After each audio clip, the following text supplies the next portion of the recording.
Baik, selamat bergabung kembali di channel saya di dalam rangkuman materi pembelajaran PKN. Pada video kali ini, saya akan memberikan materi kelas 9. Melaksanakan prinsip-prinsip kedaulatan sesuai dengan Undang-Undang Dasar Negara Republik Indonesia tahun 1945. 1. Perkembangan demokrasi di negara Republik Indonesia. Yang pertama itu demokrasi parlementer, berlangsung dalam kurun waktu 1945 sampai dengan 1949. Menurut Undang-Undang Dasar Negara Republik Indonesia tahun 1945, demokrasi yang harus dilaksanakan adalah presidensial. Namun dengan keluarnya Maklumat Presiden tanggal 14 November 1945 berubah menjadi parlementer. Pada kurun pemberlakuan Undang-Undang Dasar RIS tahun 1949, Indonesia dibagi menjadi beberapa negara bagian. Sistem pemerintahan parlementer yang dijalankan oleh Perdana Menteri, sementara Presiden hanya sebagai lambang. Dan pada tanggal 17 Agustus 1950, Presiden kembali memberlakukan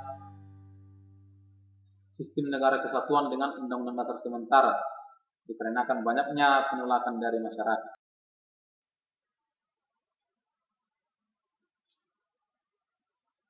Pada masa pemberlakuan Undang-Undang Dasar sementara, demokrasi parlementer masih diberlakukan, namun sistem ini tidak lagi cocok karena menimbulkan silih bergantinya kabinet, pembangunan yang tidak merata, dan partai-partai hanya mementingkan partai dan golongannya. Untuk itu, pada tanggal 5 Juli 1959, Presiden mengeluarkan dekret Presiden yang isinya membubarkan konstituante, memberlakukan kembali Undang-Undang Dasar 1945, dan tidak berlakunya Undang-Undang Dasar 1950, pembentukan MPRS dan pembentukan BPAS. B. Demokrasi terpimpin atau disebut dengan pada masa Orde Lama. Sistem pemerintahan ini, Presiden tidak bertanggung jawab kepada DPR. Presiden dan PR berada di bawah MPR. Terjadinya pemusatan kekuasaan di tangan Presiden menimbulkan penyimpangan dan penyelewengan terhadap Pancasila dan Undang-Undang Dasar Negara Republik Indonesia tahun 1945. Puncaknya adalah terjadinya perebutan kekuasaan oleh PKI pada tanggal 30 September 1965.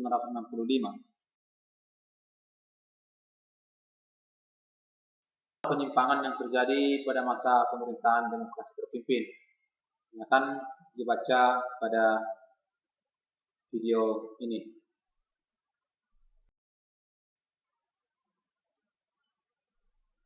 Dengan keadaan negara yang tidak stabil menimbulkan reaksi baru dari berbagai kalangan masyarakat, terutama pemuda, pelajar, dan mahasiswa.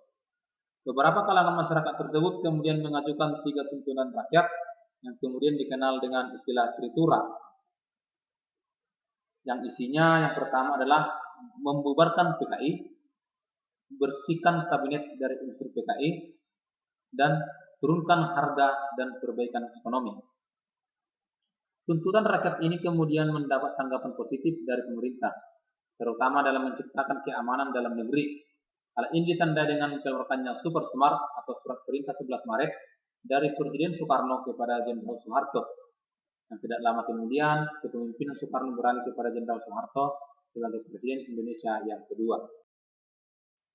C. Demokrasi Pancasila berlangsung pada kurun waktu 1966 sampai dengan 1998, atau lebih dikenal dengan sebutan masa Orde Baru.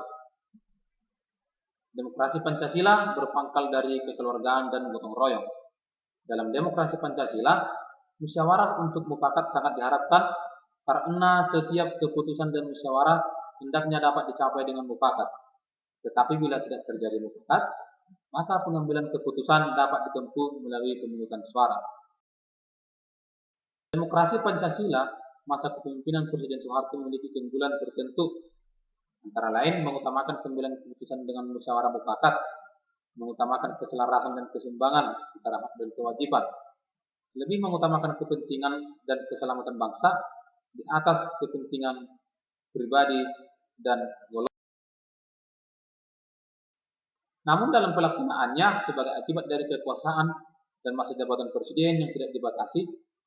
Jadi kekuasaan menumpuk pada presiden, sehingga banyak terjadi penyalahgunaan kekuasaan, tumbuhnya budaya korupsi, kolusi, dan nepotisme.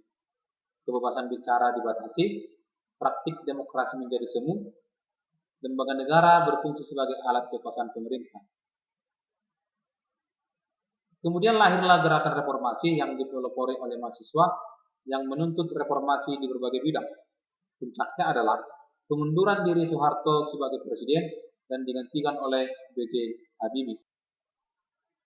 D. Demokrasi Pancasila masa reformasi berlangsung sejak tahun 1998 hingga dengan sekarang.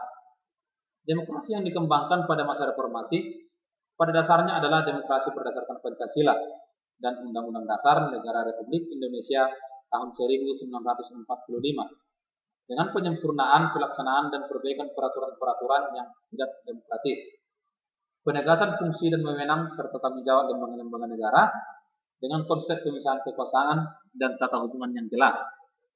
Demokrasi Pancasila telah dimulai dengan terbentuknya DPR dan MPR hasil pemilu tahun 1999 yang memilih presiden dan wakil presiden serta terbentuknya lembaga-lembaga tinggi. Oke, terima kasih.